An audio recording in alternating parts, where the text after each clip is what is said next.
Feliz sábado para todos. ¿Cuántos creen que están en el mejor lugar del mundo? ¿Y cómo sabemos cuál es el mejor lugar del mundo? Porque el mejor lugar del mundo es aquel donde está Dios, nuestro Salvador.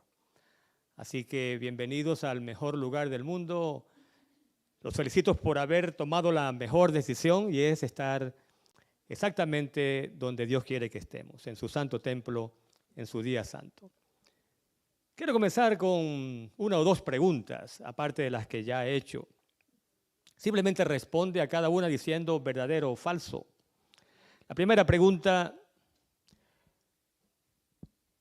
cuando una persona está demasiado llena de sí misma, Dios no la puede llenar de su Santo Espíritu. ¿Verdadero o falso? Es verdadero. Ya está llena.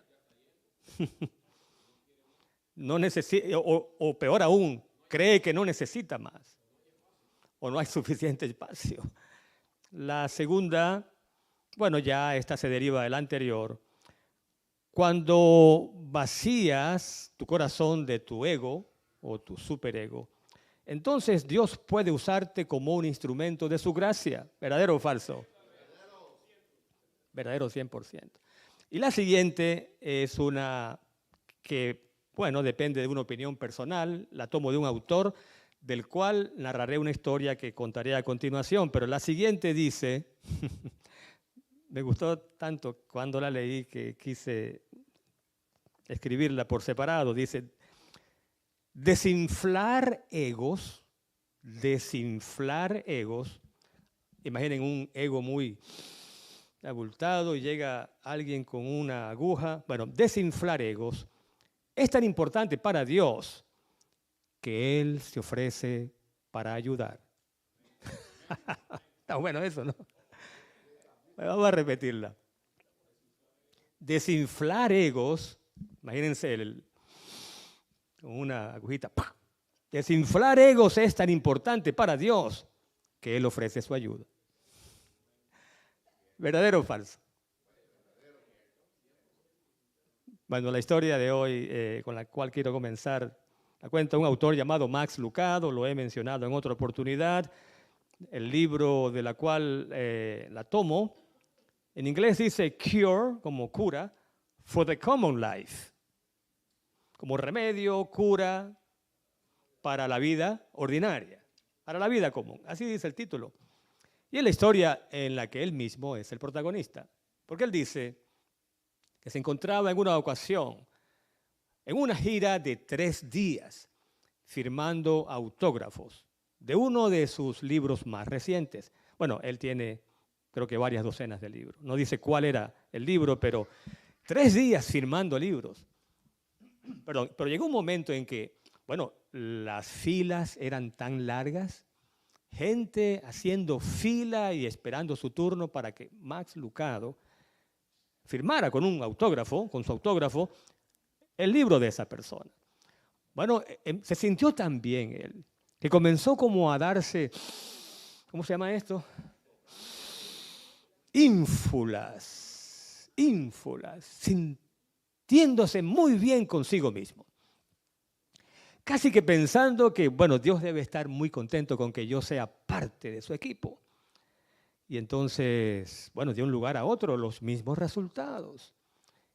Y Lucado se sentía también que, claro, aquí él exagera un poco porque le gusta eso, exagerar, como propósito o medio recurso para, bueno, hacer que la lectura sea amena. Así que uno entiende que él no quiere decir, pero en un momento dice que él pensó que en lugar de esos 4 evangelios, a ver, Mateo, Marcos, Lucas y Juan, el segundo nombre debía decir Evangelio según San Mateo, y el segundo, en vez de Marcos, Mateo, Max, luego Lucas y Juan. Mateo, Max, ¿más quién?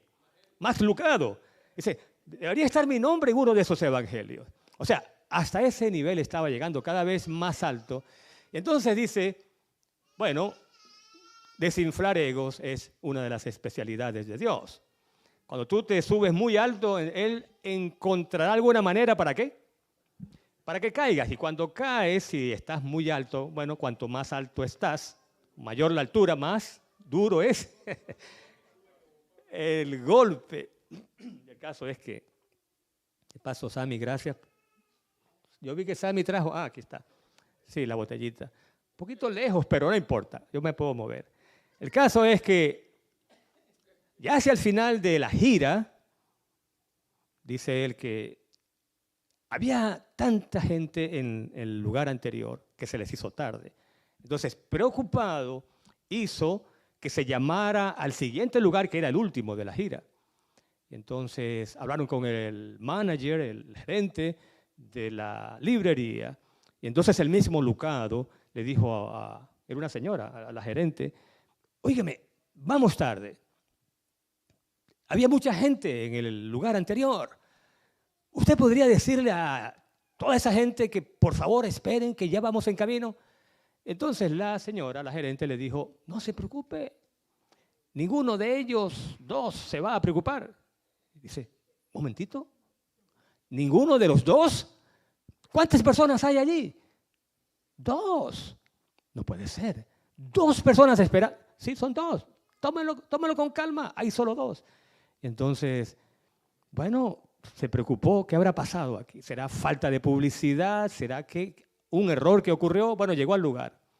Y dice que para un poquito de alivio de él, la supuesta multitud se había triplicado. Si había dos y se triplica, ¿cuántos había entonces? 6. Se había triplicado y eran 6 personas. Y lo peor, dice Lucado, es que el evento duraba 2 horas. Y entonces él pensó, 2 horas para firmar 6 libros. ¿Y qué voy a hacer en el tiempo que sobra? Entonces dice él que diseñó una cierta estrategia y es que se demoraría mucho con cada persona. Así que una fila de 6, entonces hacía preguntas sobre una cosa, la otra. Como eran 6, la gente no estaba muy preocupada por la demora y así iba consumiendo tiempo para esperar que llegara más gente. Bueno, el caso es que el primero, el segundo, y nadie más llegaba, perdón.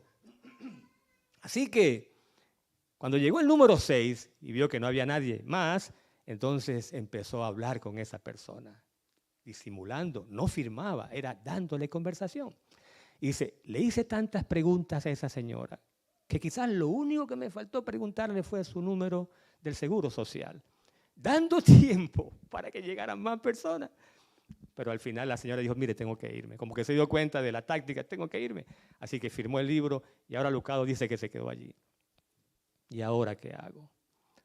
Él había una montaña de libros por firmar y entonces dijo, no me queda más recursos que firmar esos libros para pasar el tiempo haciendo algo. Entonces empezó a firmar. En eso pasó la gerente de la librería y le dijo, señora, ¿ustedes hicieron suficiente publicidad? Y ella responde, estaba un poco apurada, mire, hicimos esta vez más publicidad que en cualquier otra ocasión. Y la señora se fue. Al rato pasó ella. Y entonces le preguntó de nuevo apuradito, porque ella iba apurada, le dice, ¿y cuál fue la respuesta en esos otros momentos en que hicieron algo similar? Dice la gerente, la respuesta fue masiva. Y entonces cada vez se sentía peor. O sea, hicieron publicidad, la respuesta fue masiva y entonces estaba allí que no hallaba qué hacer, sintiéndose tan incómodo, pero sintiendo que parece que ese balón, que como esa inflada que él mismo se dio, estaba siendo traída al suelo. El caso es que llegó alguien entonces y esta persona se le acercó. Dice, por fin llegó alguien. La persona le pregunta, ¿usted es escritor? Y él le dice, sí, yo tengo muchos libros, este es solamente uno de ellos. ¿Quiere que le firme? Dice, no, yo tengo que irme. Y se fue y lo dejó allí. Y ahí se quedó Max Lucado, 2 horas prácticamente, esperando que alguien llegara. Nadie más llegó. Pero dice él, no tengo el libro conmigo, que al final se encontró con una cita del libro de Proverbios que decía, no seas sabio en tu propia opinión. Se encontró con la cita. Y entonces él entendió y escribió. Las palabras que usó al principio fueron las que están en el libro, porque al final del relato él dice, cuando estás demasiado lleno de ti mismo, no hay lugar para Dios en tu corazón. Eso es verdad. Pero cuando te vacías de tu ego, Dios puede usarte como un instrumento de su gracia. Yo podría resumir la historia diciendo que cuando él entró a esa librería para firmar autógrafos, sus manos estaban llenas. ¿Pero llenas de qué? De ego. Estaban llenas de suficiencia propia. Y Dios, ¿qué es lo que dijimos? Es un especialista en ¿qué cosa? Desinflar egos. Entró con las manos llenas y salió con las manos vacías. Y hay en la Escritura, Nuevo Testamento, una parábola muy conocida, en la cual encontramos algo similar. Y al decir estas siguientes palabras ya ustedes se van a ubicar. Y 2 personas van al templo a orar, ¿te acuerdas? 2 personas van al templo a orar. Lucas capítulo 18. Uno era fariseo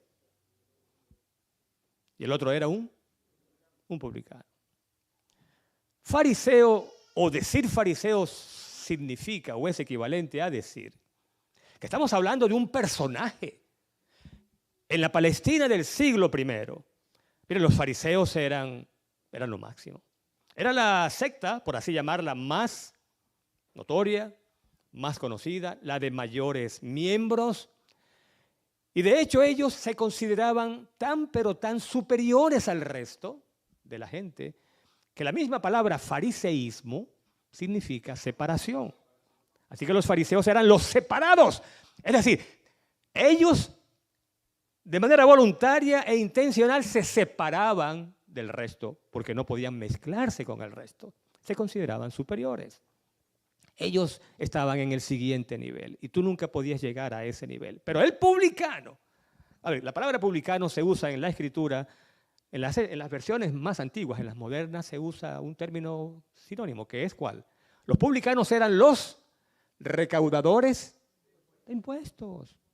Por eso es mejor decir recaudadores de impuestos, porque alguno oye decir publicano y no sabe a qué nos estamos refiriendo.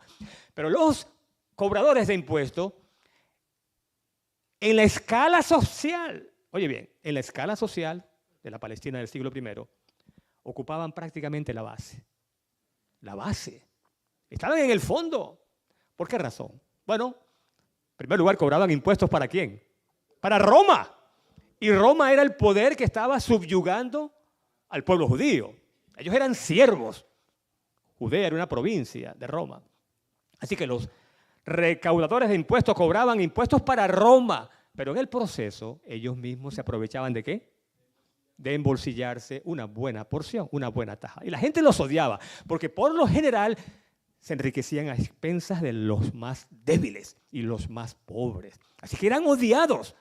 Miren, para que tengamos una idea, ¿por qué el Señor Jesús escoge contrastar al fariseo con el publicano en esta parábola? Bueno, porque había una clase social, oye bien, una clase social llamada pecadores. En ninguna parte del mundo, ni en la historia de la humanidad, vas a encontrar una clase social llamada pecadores. Vas a encontrar la clase trabajadora, ¿eh?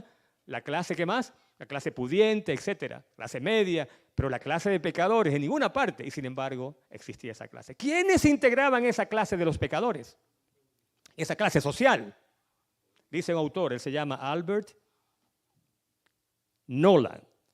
Y dice Nolan, en esa clase estaban las prostitutas, los ladrones, los usureros, los apostadores.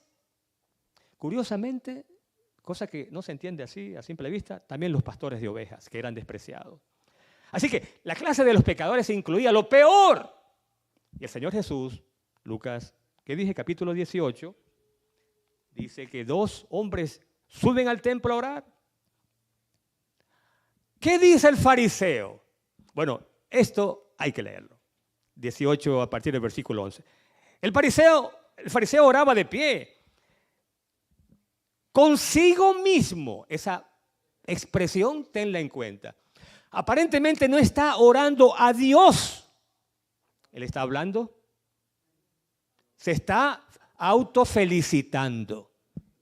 Se está elevando. No está hablando a Dios. Mire, la oración va dirigida a Dios. ¿A quién más puede ser dirigida? Pero en este caso, él estaba tan orgulloso de sí mismo que él estaba hablando consigo mismo, pero hablando lo suficientemente alto como para los que estuvieran cerca, escucharon. Dice un autor, se llama William Barclay, que la gente como él, que oraba 2 veces por semana, como él lo menciona más adelante, oraban normalmente los lunes y los jueves. ¿Por qué los lunes y los jueves? Porque eran los días en que más gente iba al templo, porque era el día de mercado. Así que se aseguraban de ayunar cuando había más gente cerca, para que los vieran con los rostros demacrados. Estaban ayunando a Dios y estaban haciendo alarde del ayuno. Así que era una cosa increíblemente chocante, increíblemente desagradable. Pero él dice, Dios, te doy gracias. Que no soy, pero es que nada más esa introducción ya cae mal, porque no soy como los demás hombres. Qué cosa tan increíble. Ladrones, injustos, adúlteros, ni aún como este publicano. Qué cosa tan increíble. Bueno, el mismo Barclay dice, el fariseo, estamos hablando de un libro llamado The Gospel of Luke, dice, el fariseo no fue al templo a orar, él fue a informarle a Dios lo bueno que él era. ¡Qué cosa! Eso está buenísimo, ¿no? Él no fue a orar, él fue a decirle a Dios, Dios, qué bueno que yo juego para ti, qué bueno que estoy en tu equipo, qué bueno que yo soy parte de tu equipo. Deberías estar orgulloso de mí. Bueno, eso es abominación, ¿saben? Porque la oración es para agradecer a Dios, pero también para alabar el nombre de Dios. Pero él estaba alabándose a sí mismo. Entonces el mismo Barclay, hablando de este fariseo, dice que su oración es como muy comparable a la de un rabino llamado Simeón ben Jokai. Ese ben significa hijo de, Simeón, hijo de Jokai. Y la oración, bueno, o la declaración de este rabino fue, si hay solo 2 hombres justos en el mundo, esos serían mi hijo y yo. Pero si hay uno solo, ese sería yo. Qué cosa tan increíble. Si hay 2 justos en este mundo, mi hijo y yo, pero si hay uno solo, ese sería yo. Qué cosa tan grande. Bueno, entonces, ¿cómo oró el publicano? Quedando lejos, ni siquiera alzaba los ojos al cielo, sino que golpeaba su pecho diciendo, Dios, ten compasión. Otras versiones dicen, ten misericordia de mí que soy pecador. Pero saben, hay algunas versiones donde se omite el artículo él y otras que lo incluyen. Y hay eruditos que dicen que la versión correcta debería ser que soy el pecador. En otras palabras, el primero y el peor de los pecadores. Ese soy yo. ¿Cuál oración fue respondida? Bueno, si sigue leyendo, os digo, dice el Señor, que éste descendió a su casa justificado. ¿Y qué significa justificado? Aceptado y perdonado. Porque el que se enaltece, aquí está el experto en desinflar egos. El que se enaltece será humillado y el que se humilla será exaltado. Qué cosa tan grande. Mire, uno diría, la lógica humana diría que de esos 2, el que debería ser exaltado es óigame, es que este es un ciudadano modelo. Es que miren, no roba, no es infiel a su esposa, no comete injusticias contra el prójimo, ayuna 2 veces, da diezmos de todo. La ley no establecía que debía darse diezmos de todo, pero él daba diezmos de todo. Yo no me sorprendería saber que en el barrio donde él vivía, los niños dijeran, cuando yo sea grande, yo quiero ser como él. No me sorprendería. O que las esposas dijeran, en silencio por supuesto, ¿cómo me habría gustado casarme con ese hombre? Pero delante de Dios era abominación. Porque Dios ve ¿qué cosa? El corazón. Dios ve el corazón.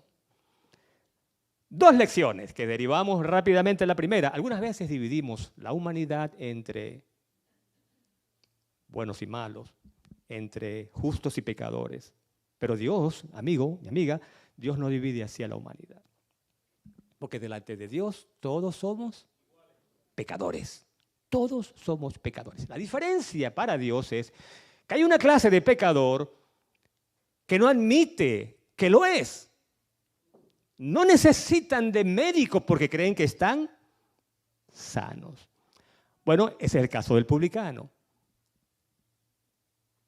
Pero dije el publicano. Pero hay una clase del pecador que no necesita de arrepentimiento porque no consideran que sean pecadores. Entonces, ¿qué es lo que está pasando? En realidad no reciben el perdón. ¿Por qué razón? Dígalo usted. ¿Por qué no reciben el perdón estos que creen que por estar sanos no necesitan de médico? No reciben el perdón porque nunca lo piden. No lo piden. ¿Y por qué no lo piden? Porque creen que no lo necesitan. Qué triste. Entonces, ahora voy a terminar. Y voy a terminar con una ilustración. Esto me gustó tanto cuando lo leí hace ya años. El autor se llama Peter Van Bremen y su libro es The God Who Won't Let Go. El Dios que no te dejará ir. El Dios que cuando pone sus ojos en ti, no descansará hasta que tú te des cuenta de que Él está anhelando que tú vuelvas a Él, como el padre en la parábola del hijo pródigo. Y dice Van Bremen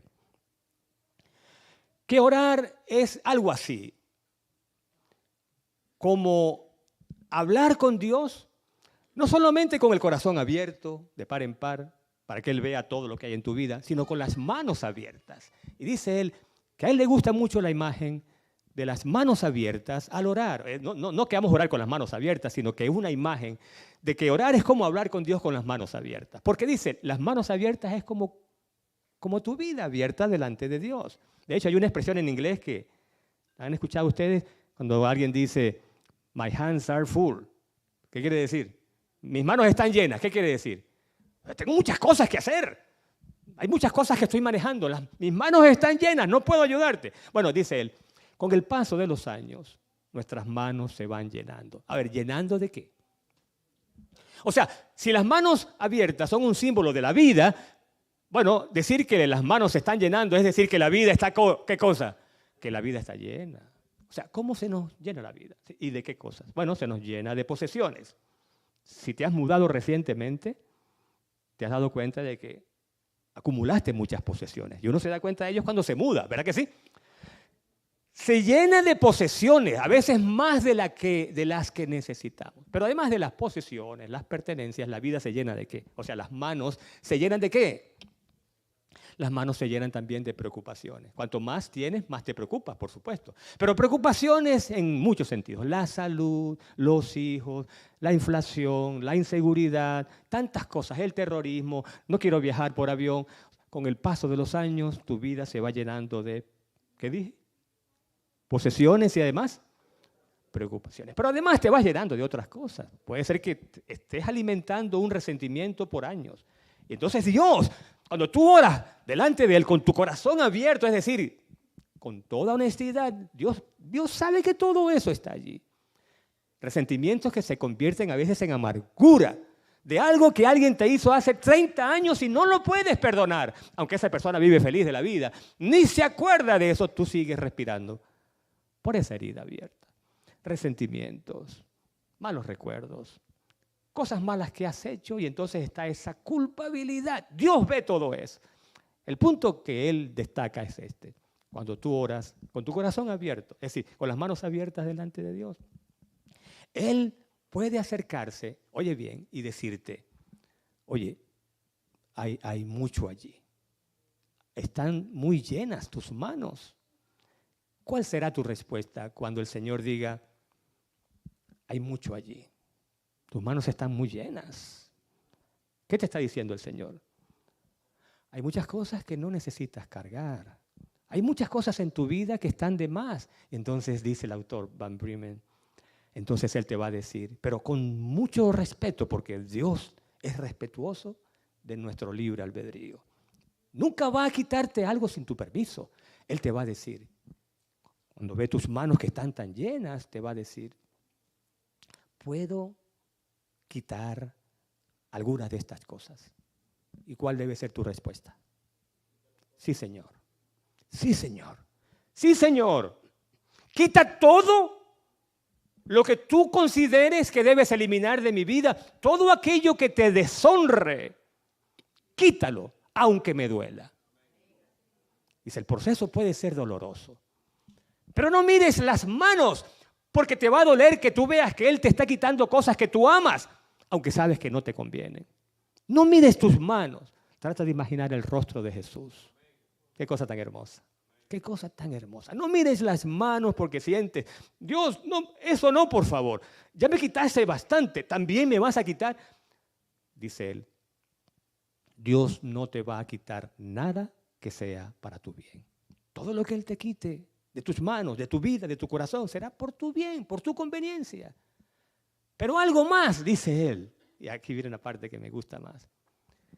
Puedes estar tranquilo, tranquila, porque Dios no te quita nada sin darte algo mejor a cambio. No te quita nada sin darte algo mejor. Así que dice Van Breme, cuando tú veas que tus manos están quedando vacías, no las cierres. No cierres las manos, no cierres tu corazón, porque Él viene para darte algo mejor. ¿Qué es lo mejor? Si hay preocupaciones, si hay angustias, Él te las va a quitar. A cambio te va a dar su paz, que el mundo no te puede dar. Si hay tristezas, porque las hay, te va a traer gozo. Un gozo que nada ni nadie puede quitar de tu corazón, porque es el gozo del Señor. Y si hay culpas, sentido de culpabilidad por cosas malas que has hecho, Él te dará su perdón. Y no solamente te dará el perdón por ese pecado, sino que te limpiará según su promesa de toda maldad. El secreto, dice Él, al final es, tus manos deben estar vacías. Porque si están llenas, unas manos llenas no pueden, ¿qué cosa? No pueden recibir más. Ya estás lleno de ti. Pero ¿quién quiere estar lleno de sí? Yo quiero estar lleno de Dios, del Espíritu de Dios. Y ahora termino con una cita que leí hace tiempo. No la tengo conmigo aquí, pero él se llama Oswald Chambers. Y él dice que a veces, oye bien, el mayor enemigo, oye bien, dice, a veces el mayor enemigo de nuestra comunión con Dios es el servicio a Dios. ¿Qué? Un momentico. Repita eso. A veces el mayor enemigo de nuestra comunión con Dios es el servicio que le brindamos a Dios. ¿Por qué razón? Porque decimos, Señor, yo estoy ocupado en tu obra, ocupado en tu viña, predico, doy estudios bíblicos, trabajo en la iglesia, reparto literatura, estoy en la campaña, ayudo a limpiar en la iglesia, cuando hay construcción. Señor, ¿qué más puedo hacer por ti? Yo me estoy consumiendo por ti. ¿Es eso lo que Dios quiere? De hecho, esta mañana la lectura devocional, creo que fue la de los adultos, hablaba de ese punto. ¿Lo recuerdan? Hablaba de Marta y de María, ¿se acuerdan? María y Marta, ¿se acuerdan? Bueno, el Señor no desprecia el servicio de Marta o de las Martas. Él aprecia ese servicio. Pero si el Señor está allí, ¿tú vas a preferir dedicarte a otra cosa en vez de sentarte a sus pies?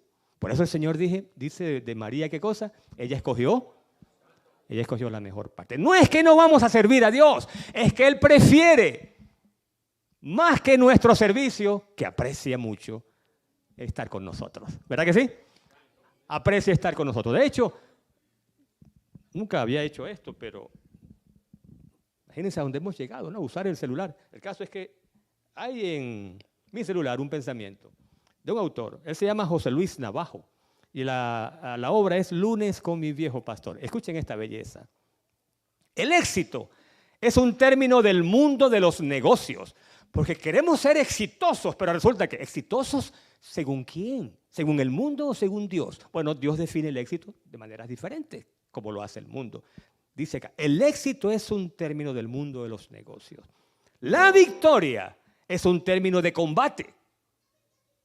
No estamos implicados en un negocio, sino en una guerra.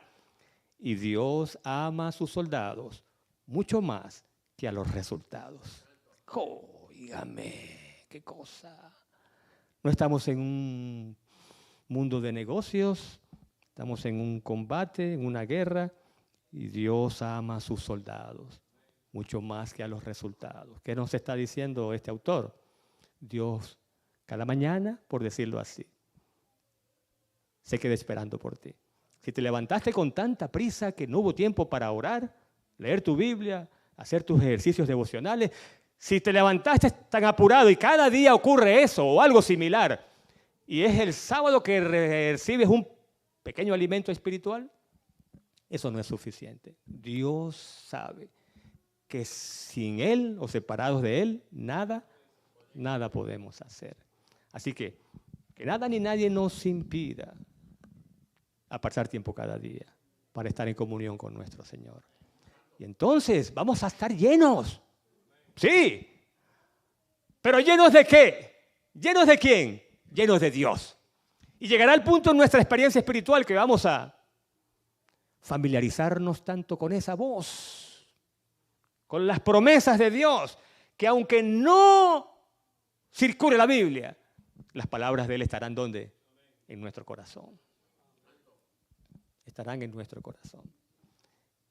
Y cuando Él está en nuestro corazón, entonces las palabras se cumplen, todo lo podemos en Cristo, quien nos da las fuerzas. En otras palabras, para Él es entonces la honra y la gloria por los siglos.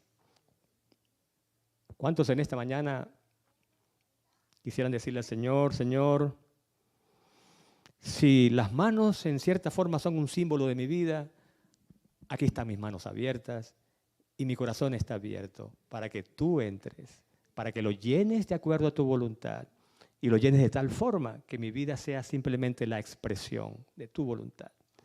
Y así el mundo sepa que he estado con Jesús. ¿Cuántos quisieran, levantando su mano y más bien colocándose de pie, decir, Señor, aquí estoy? Quita de mis manos todo aquello que deshonra tu nombre, aunque me duela. Aunque sea este pasatiempo, aunque sea este tipo de comida, aunque sea este tipo de amistades, o este tipo de lecturas, o este tipo de programas de televisión. Señor, cualquier cosa que estoy haciendo que no glorifica tu nombre, te doy la autorización, haciendo uso de mi libre albedrío, para que lo quites de mi vida. Pero en su lugar, he escuchado que tú no quitas sin dar algo a cambio, algo mejor. Dame cada vez más y más de tu Santo Espíritu. Oremos, querido Padre que estás en el cielo, aquí estamos delante de ti, con nuestro corazón abierto de par en par, para que tú lo llenes de tu gracia, de tu perdón, de tu gozo y de tu paz. Y al probar, Señor, ese gozo y esa paz y ese perdón, no hay nada en este mundo que se pueda comparar. Perdemos el gusto por todo lo demás porque hemos probado el fruto de la tierra nueva. Así que llénanos de ti y permanece en nosotros hoy y por siempre. En el nombre de Jesús lo pedimos.